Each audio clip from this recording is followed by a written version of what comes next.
En esta segunda parte de Doctora Viayal hablamos acerca de síndrome de latigazo cervical. Damos la bienvenida a la doctora Shirley Oros. ¿Cómo está, doctora? Gracias por estar con nosotros. Muy bien, muchas gracias por la invitación.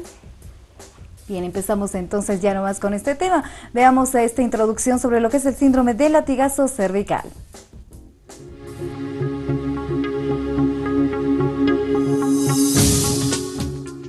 El denominado síndrome de latigazo cervical es una lesión de la columna cervical que acontece generalmente tras la colisión de vehículos a motor, al producirse una forzada extensión o flexión del cuello y una violenta oscilación de la cabeza de adelante hacia atrás o de atrás hacia adelante, uniendo movimientos de lateralidad y torsión forzada del cuello. Para el correcto diagnóstico de esta lesión es imprescindible realizar una buena amnesis, incluyendo datos personales, historial clínico previo al accidente, circunstancias del accidente, exploración física, además de realizar pruebas complementarias por imagen como radiografías en distintas proyecciones. Para el tratamiento de esta patología es importante facilitar al paciente información acerca de su padecimiento, así como consejos importantes para llevar a la práctica. En cuanto a medidas terapéuticas que se tienen a disposición para paliar efectos de las lesiones producidas están el calor, frío, electroterapia, ultrasonidos, manipulaciones, tracciones cervicales y masajes. Muchos son los factores que influyen en el pronóstico de la lesión y aunque la mayoría de los pacientes se recuperan de forma espontánea, en unos meses tras el accidente algunos permanecen con síntomas persistentes y dolor crónico durante 2 años o más. Síndrome de latigazo cervical, el tema que abordamos en esta segunda parte de Doctora Viayal. ¿Usted tiene alguna consulta relacionada con la fisioterapia? Hágala por favor con toda confianza, como siempre, 214-8401 y 656-39678. Doctora, ¿qué es el síndrome de latigazo cervical? Bueno, el síndrome del latigazo cervical es una lesión que se produce a nivel de la columna cervical, vale decir en el cuello. Generalmente y es una lesión provocada por un accidente automovilístico. Esto cuando frenan de golpe, lo que hace la columna cervical tiene una curvatura.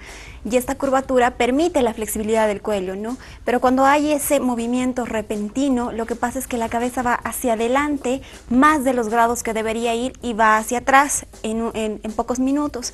Esto puede producir lesiones grandes a nivel de la parte blanda de la columna, que quiero decir que puede haber un pinzamiento de algún nervio, puede haber algún movimiento de la cápsula de las articulaciones, y esto en ocasiones no presenta las molestias en el momento de la lesión, ya sea por el susto que ha podido obtener el paciente, o en ocasiones también se puede presentar en niños cuando hacen esos juegos a veces de tirar la soga, ¿verdad? Y tira la soga, entonces uno cuando tira demasiado del otro lado, el niño tiende a hacer esto y hacia atrás. Entonces los síntomas pueden presentarse incluso años después de la lesión.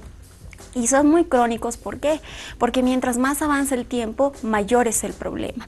Los síntomas son claros, hay dolor en el cuello, la parte del cuello y a nivel de los hombros está bastante contracturada, es bastante duro, quiero decir. Hay dolores de cabeza continuos, hay adormecimientos en las manos y el dolor es poco tolerable, ¿no? Tenemos otra consulta. Patricia, bienvenida. Buenos días. Buen día. Una consultita. Recién mi mamá tuvo un problema de la columna, no se pudo, o sea, en la noche estaba bien y al día siguiente no se pudo parar de la cama. Y decíale que no puede, solo podía mover la cabeza. No sé si es por eso, no, la verdad es que no teníamos entendido. Al día siguiente seguía echada en la cama, después de ahí no podía mover los pies. Y eso quería saber cómo puedo hacer o por qué puedo hacer con mi mamá, porque tampoco quiere ir al hospital. Bien, Patricia, gracias por realizar su consulta y por la confianza, doctora.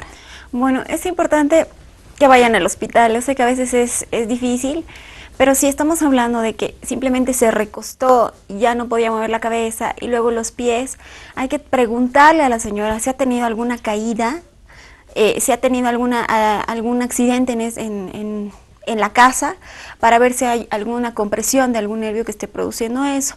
No necesariamente tiene que ser una lesión de síndrome de latigazo cervical, pero si ya hay pérdida de la movilidad o adormecimiento en la movilidad, pues tenemos que ir a visitar al neurólogo, ¿no? Para ver qué es lo que está pasando.